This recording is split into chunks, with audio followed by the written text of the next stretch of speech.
In Xining, Qinghai, the Dongfeng Rider Station, East B Station, established by Xining's Hongqishi, Red Riders serves as haven for warms, hard-working delivery riders, equipped with microwaves water dispensers, emergency first aid kits, power banks, and other essential facilities. The station resolves the long-standing challenges riders face difficulties accessing meals and a place to rest. Now, during hectic shifts, riders can enjoy hot meals and warm drinks, while tired riders can pause to recharge and recover, directly addressing their urgent daily needs.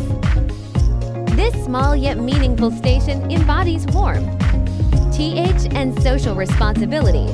It not only warms the hearts of riders, but also injects vibrant bees energy into urban governance in Xining, the city of summers. This energy symbolize and diligence, community spirit, and vitality fuels the city. Development with a fresh dynamic force.